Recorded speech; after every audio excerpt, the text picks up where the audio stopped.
the light that shines in the darkness, and we talked about where we see the hope and the presence of God within both the Hebrew Scriptures and the New Testament, right? So as Christians, that's where we go. So we talked about the memory and hope of ancient Israel, and that you have the good times and the bad times. And so we talked about, some examples of the good experiences that Israel has with God. And then we also talked about the ones where, God says, okay, that's it, smiting time. But we also talked about the memory and hope of the first Christians as well. Because there are good times and there are bad and hard times in the New Testament. You have the wonderful examples of Jesus' ministry and his healings and his relationships that he builds with his followers. And as you go further with the followers, as the church is now growing. But you also have the hard and difficult times within the New Testament as well. I mean, we just passed one of them, Passion Week, right? Or Holy Week, how we like to clean it up and make it pretty. But it really is, it's a week of passion for Christ. I mean, it's not easy. He is rejected, he is tried, he is beaten, and he is crucified. And it's a humiliating way to die. And then he does die, right? So these are bad times for the followers of Christ. You have martyrs. You have, heads of the church who are killed, from the apostles to the deacons. I mean, these people are being, martyred. And so there are difficult times. The church is facing some persecutions from the Jewish religious leaders, but also from now the Roman state. That begins to grow. So, there are the good and there are the bad times, and God is in both. God is there throughout the entirety. It's just harder to see God in the midst of tragedy or difficult times. And so we concluded, we started our way through C, our memory and hope, right? So we talked about the memory and hope of the Israelites, the memory and the hope of the first Christians, and now we breached section C, our memory and hope. So, the church in the postmodern era, right? Because that's where we are. And just to read quickly the quote, we conclude this chapter by summarizing what a Christian doctrine of providence looks like that makes our own memory and hope of God's people in Scripture. One thing that Guthrie does bring up is he says that we don't know where evil comes from, right? All the studying, and we can still say we don't know, but it's in there. It's here, right? We can say, well, it happened in the fall. It happened in the garden. But then where does the serpent come in? The serpent's already there. Before the fall, here comes Satan slithering along in the garden, hanging out in an apple tree. So it's already there. So Guthrie says, even if you look at the creation myth, where did it come from? It's already there, right? So Guthrie says, a lot like when Guthrie says about the mystery of the Trinity. And Guthrie says, maybe the doctrine of the Trinity is not to figure out what the mystery of the Trinity is, but it preserves the mystery of the triune Godhead. And that's okay. We as finite beings are not going to know the answers to everything. And I think, when you read Guthrie, the sooner you can come to that conclusion, the easier your trip will be. That we're not going to know all the answers, but we can help ourselves along the way. Like we can know a good deal more. We can understand more of the nature of God and the nature of things, the nature of providence, and that God controls everything. But even though we don't know that one piece of the puzzle, doesn't mean we're not able to put the other pieces down on the board. So we'll now go through all 7 of these, because we just kind of breached them last week. So 1, no health and wealth gospel here. No, it's really not rooted within the Bible. It's, you can't say if you just pray hard enough, you will be wealthy, and if you just pray hard enough, you will be healthy. God bless you. God bless you. So, pray harder. You mean? yes. You mean prosperity, doctor? You'll get better. Yeah, this concept, and we see it. You see it, you hear it, and the prosperity gospel, it leaches its way even into the mainstream denominations, and it's this continual battle for ministers and elders to push it out, because it's to me, in my opinion, it's damaging. I'll give you a concrete example, and this is because I encountered some people. Well, one of my earlier sermons I preached on was from the scripture from Paul from the Corinthians about the thorn in his side. Paul had an issue and he prayed for God to remove it 3 times, and God says, no, but my grace is sufficient for you. You'll be okay. You keep going. And so when we think about that concept, that grace is sufficient, so it doesn't mean that we can get out of that. We cannot. We will all go through difficult times in life. That's life. That's what life is all about. It's good times and bad times and a whole bunch of other times in between. And someone come up to me and they had a daughter that died in a car wreck.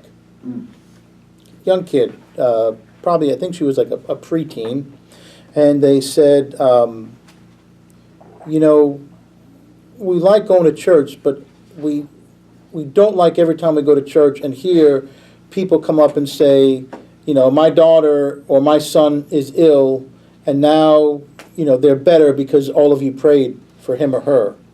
Because then we think, what did we do wrong? Did we not pray hard enough for our daughter who was dying in a hospital bed? And then she did die. Like, the prayers did not help her. And I preached on this because I had a friend, 21, who died in a car wreck. And he was in the hospital, and he never came out. He died.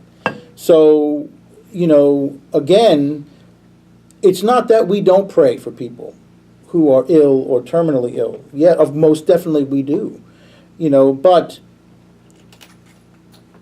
we can't say that for certain, well, the person pulled through because of... no, the person pulled through because, one, the situation, doctors, surgeons, and God. It's this combination, But if the person dies, it's not because we didn't pray hard enough. And it's that concept, that idea, that for some people that will bolster a faith, but for other people that will destroy their faith. And they will say, well, there we go. My daughter is not here because of that.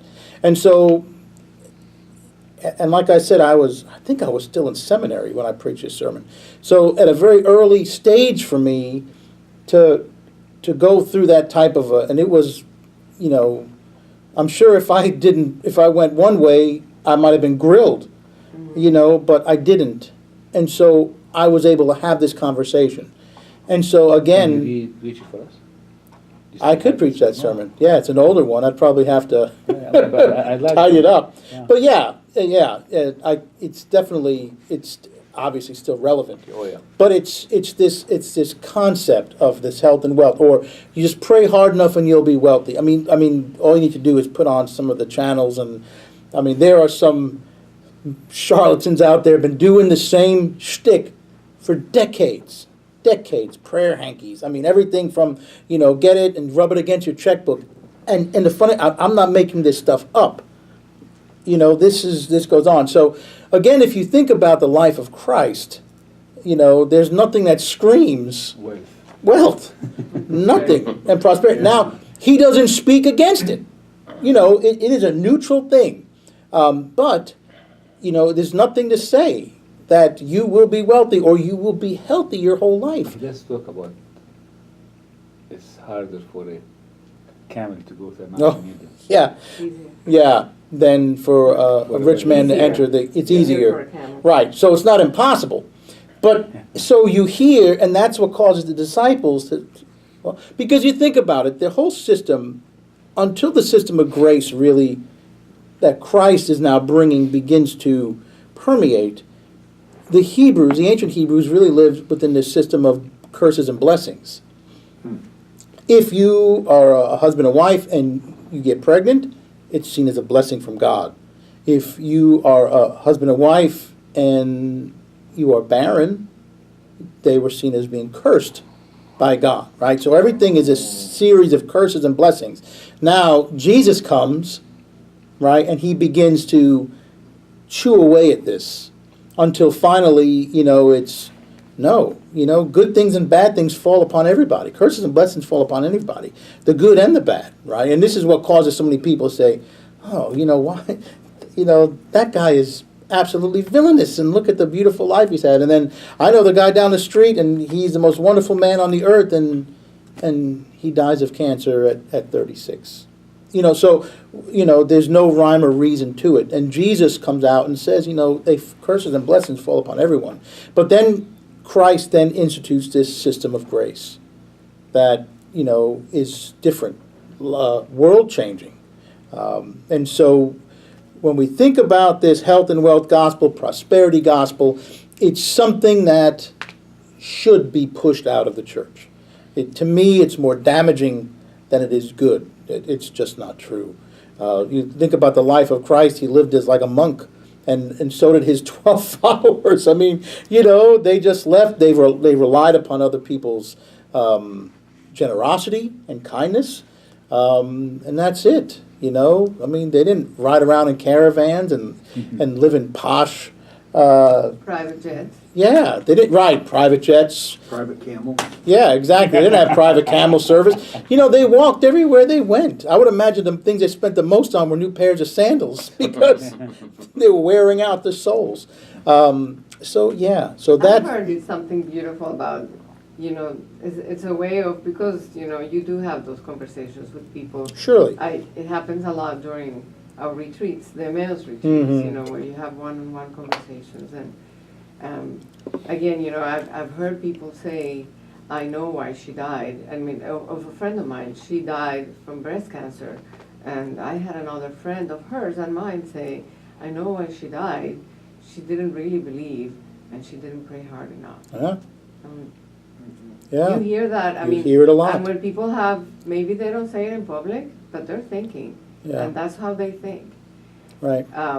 But a good way to start a conversation to maybe try to distract them from that thought is, prayer doesn't change God. Prayer changes you.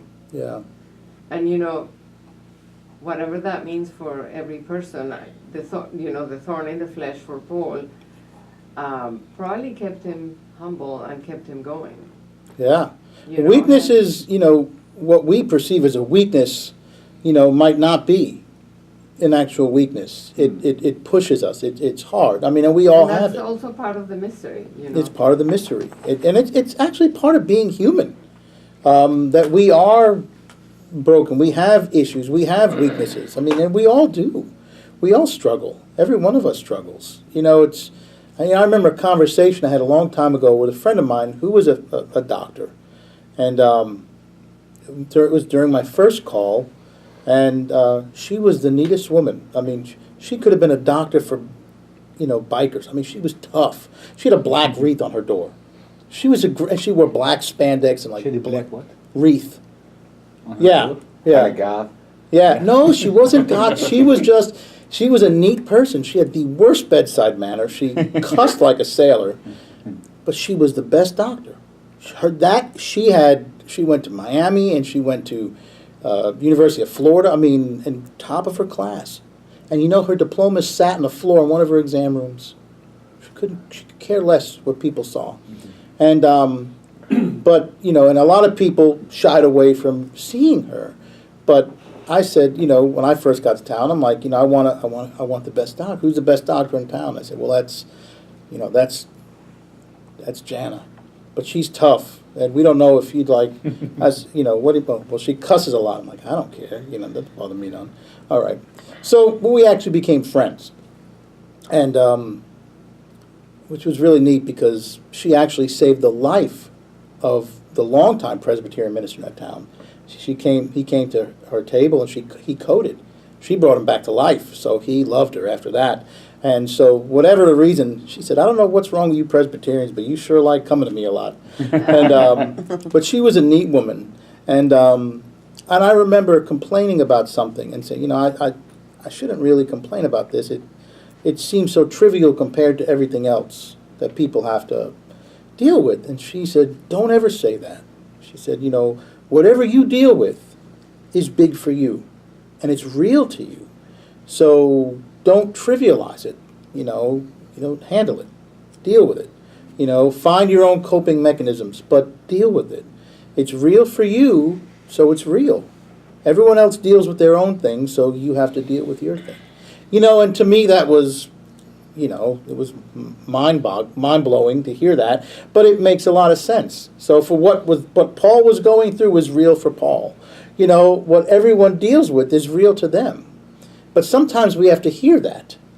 Again, we are our own worst enemies, because sometimes we trivialize things, and when guilt comes in, why do I feel this way? And just it's not to allow that to happen, and to deal with it and to begin healing. And so for me in life, it's always beautiful where you see these nuggets of wisdom that come into your life, because they come in from places that you would least expect it to. And it's just, we should be students. We should be lifelong students and listen. Be good listeners. This prosperity doctrine stuff, is that sort of like what Joel Osteen does? I don't want to just make blanket statements or point out individuals, but I think that it's whatever it is, it's this concept that you can be rich and healthy if you just lead the proper spiritual life.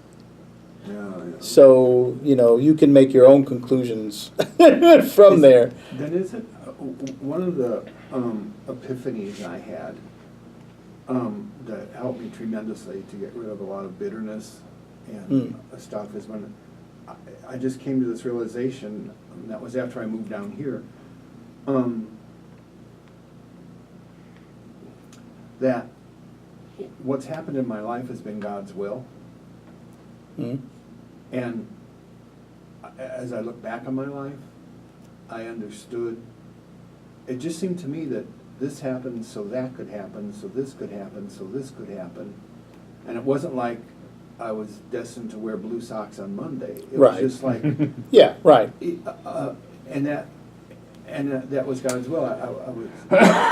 It's just, it's not just God's, it sounds a little bit cruel though, because of your health issues. It's more like, in spite of that, Yeah. you continue, like the song, what You is it? persevere. The broken, what is the song? The broken roads. God bless the broken road. That got me back to you. Yeah. It was broken. Yeah, that's right. Yeah. That's what I- more, Yeah. because sometimes it's like, people say, well, these health issues, God's will. I'm like, I'm not sure that that's where you want to Yeah. go. You are not bitter. Yeah. And you continue to fight, and you continue to improve your health. Mhm. I would say, you through these struggles, you've been guided, to the place where you are today. Yeah, I feel like I would have never survived my health issues if I hadn't come here. If I was still up there, I wouldn't, I wouldn't have survived.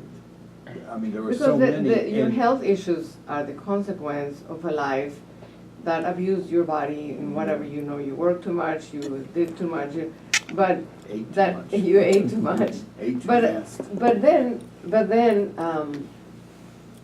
then you change your lifestyle, and look where you are now. Mhm. Yeah. So- And that's God's providence. Exactly. So that's how providence Your works. choice was to eat too Right. much, let's say, Mhm. and then you change your ways, and look where you are now. Mhm.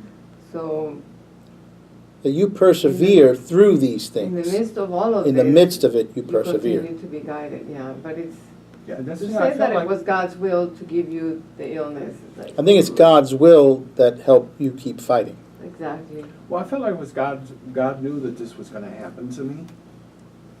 Well, I think God It knows was these like, things. well, Alan, if you continue eating that way, this Yeah. is what's going to And happen then- to you. And because of choices I made I was able to overcome it. Yeah. And Yeah. I was able to make those choices because I felt like how God guided me down here. Yeah.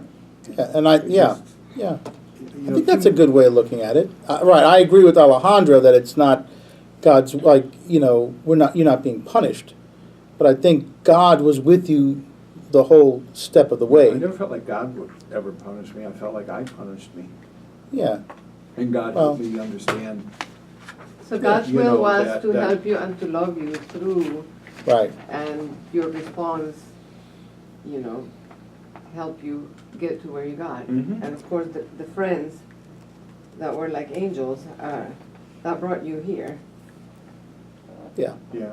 I think it's a good way of looking at it. I do. I like that. Which brings us to number 2. God is recognized even in the face of tragedy and suffering. Mhm. So where we cannot see God, because it's not easy to see God in the midst of these things, but God is still there. God is still recognizable. And we talked last week that, a lot of times we see God in the midst of suffering in the outpouring of love, right? And always think back of Jesus saying, you see my face in the face of a stranger, in the face of the other. And so when you think about when things, catastrophic events happen, whether it be human-made or natural cause of destruction, you see the love and compassion when people come in to aid, to help, bringing water, bringing food, workers coming in to dig out rubble. The outpouring of love and compassion, to me, is where you see the face of God. God is not the one, directing hurricanes. That is how the earth works. That doesn't mean that God is saying, man, I really don't like New Orleans, and I'm going to guide Katrina right down the pike. It's not, there are some people who think Yeah, that. there are people that said There are that. people who said that. Yeah, God said right in our own sanctuary. So- on Sunday. But for someone to say they know what God is thinking, unless Jesus comes and sits on their bedside at night and says, hey, I'm thinking about wrecking New Orleans. What do you think of that idea? We have no idea what God is thinking. So to make a bold statement like that is wrong. We Which is don't kind of know. what I was thinking the whole time we were talking about Alan. Well, say that again? That we were trying to divine God's will, what God was thinking as far as Alan goes, which is probably more innocuous or whatever It is than true. trying to say. But I just thought it was funny because we were just saying, well, this is what God was doing. This is what God was doing. This is what God. But when he does a hurricane, we have no idea what he's doing there. Andy brings up a fantastic point. Again, we use theology to try to understand God and to try to understand these. We can kind of. It helps us make educated guesses Faith, better. seeking understanding. Faith-seeking understanding. That's it. Right. But at the end of the day, it's still that. But I think the bottom line message, not to try, I'm very much okay with mystery, but to impart evil thoughts or evil spirit, evil into God. Right. To say that God caused the hurricane or to say that God made Alan sick. I think that's a line that I don't think we I need agree. to cross, because then I it's agree. downhill from there. It is. To understand that whatever it is, you have experienced God's love within Right. the hurricane or within your Sure. illness, is I think okay to say. But Oh, yeah. to say that, that God caused the hurricane or God made you sick is Right. And that's where Correct. we need to. And I agree with that. But we also, I understand this whole concept. We must be careful to try to say God is thinking this way or God is thinking that way. And what we're talking about right now, to me, is harmless.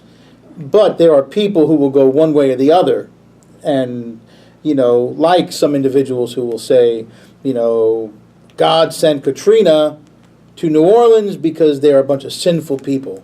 Or 9/11 occurred in New York because New York is a sinful city. And these false ideals or concepts could cause some serious The only damage. thing that survived in New Orleans Exactly, I was just is gonna. Bourbon Street. Is Bourbon Is Street? Bourbon Street, yeah, right. So he really Right. missed it, Paul. If that was the case, Yeah, I mean, Yeah. everything else was gone. but if you spare Bourbon Street, and that's the place. Nothing, it was untouched. Yeah, so Right, What was exactly, that thinking? exactly, right, exactly.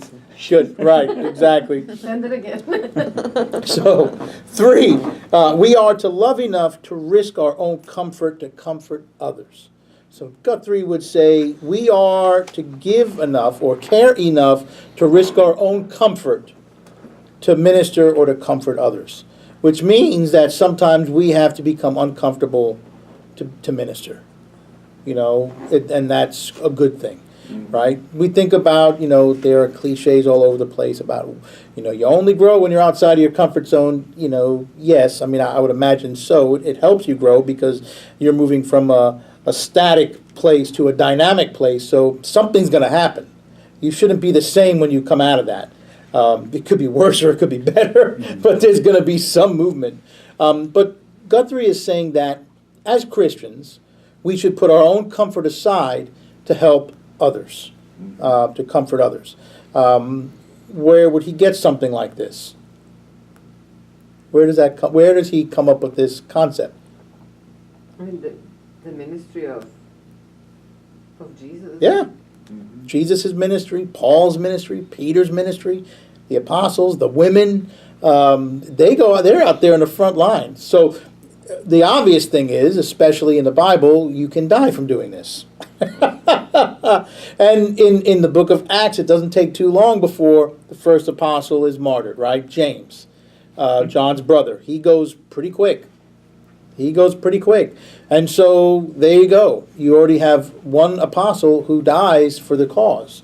Stephen dies for the cause as a deacon, right? The deacons are set up, Deacons and are- not too long, one is gone, right? So there you go. There you go. So, we do know this happens. Peter and Paul are martyred around the same time period. Imagine 2 major heads of any organization dying that close to one another, and they are martyred around the same time period. So it happens. They are taking risks, big risks of, to just, if Jesus would have fell in line with the religious leaders, he would have never been crucified. But he doesn't. He continues his ministry, his path, and on the one side, people gravitate to him, they love him, they listen, lives are changed. On the other side, there's gnashing of teeth, and they can't wait to get rid of him. So, again, we are to love enough to risk our own comfort to comfort others. When, we do certain ministries, it might be uncomfortable. We might put ourselves in places of risk, or, I'd rather be home doing anything else. And Guthrie says, no, get out there. This is what it's all about. It's about becoming uncomfortable to make others comfortable. 4, God does not will evil, but God can bring good out of evil. So, That's what we were saying. yeah, it's kind of what we were saying earlier. So God does not will evil to happen, but God can bring good out of it, right? And we've already talked about this. We've talked about where we can see good in the midst of tragedy, and we can see outpouring of love and good things happen. 5, we are able to live in the hope for the future, even if the present is hard. Now, this makes sense to us, but we also must be careful with this one, because people have abused this very concept. Slaveholders in this country who brought Christianity to the slaves, part of it was, hey, look, I know, yeah, you work here, but think about what you're going to get in God's kingdom.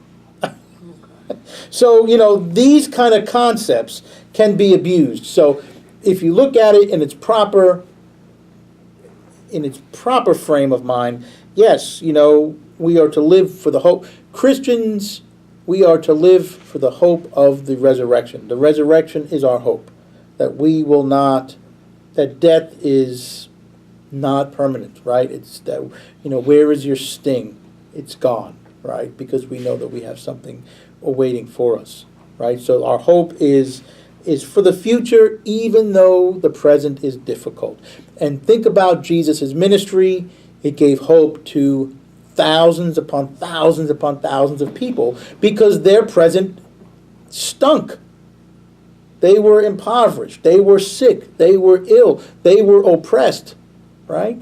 And this message of hope, this message of, no, you are valued by God. I do love you, right? So you think about Christ, the core of Christ's message, and it's all about hope. It's all about giving hope to a huge slice of the populace that, never heard anything like this before. Well, this is my lot in life. I'm poor. Or I'm hurt, or I'm damaged, or I'm hated, or society thinks I'm unclean. And when you go through the Gospels, it continually, these social boundaries keep crumbling upon each other as you go through the Gospels. Whether you think about Jesus healing people who are paralyzed, or people who are unclean, like prostitutes and tax collectors, right? That society says, ooh, no, bad. Why are you hanging out with these people? Don't you know they're tax collectors, right? The unclean woman, the woman who was hemorrhaging, right? Who was had that menstrual bleeding for 12 years. And she was unclean, couldn't go anywhere near the temple or a synagogue or people, right? And so she was desperate. She had enough. Surely if I just touch the hem of this guy's cloak, I will be healed. What a fantastic account. It's one of my favorite pieces in the Gospels because it's unique. And she touches the hem of his garment, and Jesus feels power being yanked from him. I mean, what an amazing story that is. That he feels the power being pulled out of him, and she's healed. And when he turns around, who touched me? Who touched me? Come on, Jesus, look around. Like the disciples, of course. Always thinking on like the lowest level. Come on, look around you. There's like people pressing all over us, right? Crowd control's what they were. They need staff signs in the back of their shirts, like at a concert. And Jesus says, no. Someone touched me. And then the woman knew the gig was up. Right? And she said, it was me. And then the conversation begins. And then it's her faith. The only reason why the power pulled from him was because she believed it would. And it did.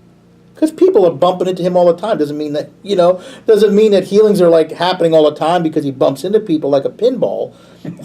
It means that this woman's faith was there and she was so desperate. Surely if I touch the hem of this man's garment, I will be healed. And then he says, faith like this exists nowhere in Israel.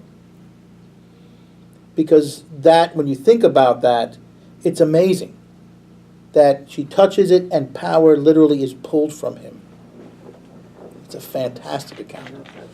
I do too. I love that account because it's so unique. Usually it's Jesus giving out, healing, and this woman just touching it, and boom, power being pulled from his body, and he feels it. And how much she had to risk to make it there. Yeah. Because no one wanted her. Yeah, no one wants her around. She almost crawled under, you get that picture of her. Yeah, crawling on the street. People looking at her like, you dirty. Don't touch me. Don't touch me. Mm-hmm. And how many people were unclean? How many people, and for a myriad of different reasons, they're unclean.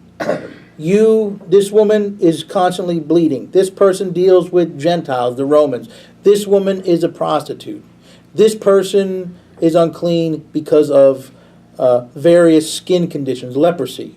So we can sit here all day and pluck these things out of the Bible. There's so many things that make people unclean. And Jesus breaks through all of these boundaries and ministers to all of them. To all of them. And so when we think about having to leave our comfort zones to comfort others, Jesus is the perfect example of this. He does this. He could have lived a life as royalty, even though he wasn't born into that. He could have, if he wanted to, but he doesn't. Have you ever heard Jesus was way cool by King Missile? What? By what? Jesus was way cool by King Missile. You've No. gotta hear this song. It's a song? Yeah, and I don't know Jesus was whether way he's a cool? Christian or not, but it's like he turned water into wine, and if he wanted to, he could have turned sugar into amphetamines or weed into marijuana. He walked on the water and he swam on the land, and it's just brilliant. Yeah. Anyway, sorry. Yeah. Think about Yeah. that. Yeah. But, No. Yeah. I mean, because I don't know whether he's sarcastic or not, but I mean, to me, it's like, yeah, he could have been. He could have played hockey better than Wayne Gretzky. That's one of the things. Yeah. He kind of like, he totally yes. could have. Yeah. I get it. He could have done a lot of things with his life, Right. but he doesn't. He could have been the king that the Israelites wanted. Yes, he totally could have. He was charismatic enough to lead a revolt Right. if he wanted to. If he takes Judas's cue, Mm-hmm. he could have done that, but he doesn't. Not Right. this way. Not this way. But the Father's way, as he would say, right? As Abba's way. And so he continually pushed these things aside, which is great. I mean, even to the point, and I absolutely love Peter. He's probably one of my favorite people in the Bible because he is just so human. He is as human as they come. And like as Jesus is being arrested, no way, not my friend. What the first thing he does is he acts like a human. He pulls out a sword and he lops off poor Malchus's ear, which is really interesting. Why poor Malchus? I mean, like he's like an aide, or he's not even like one of the soldiers. And he lops off his ear, and Jesus turns and says, "No, this is not who we are."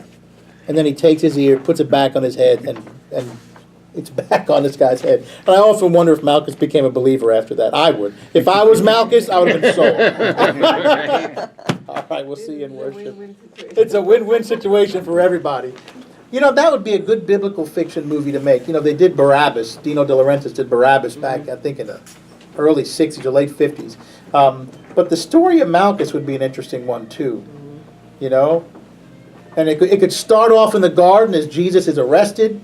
Yeah. And boom, his ear gets cut off. Jesus puts it back on. Now, you start your movie. Well, What happens to the life of Malchus? The Roman soldier. Risen. The one- Risen. Yeah, I have it. It's good. It's about the conversion of the Roman, and then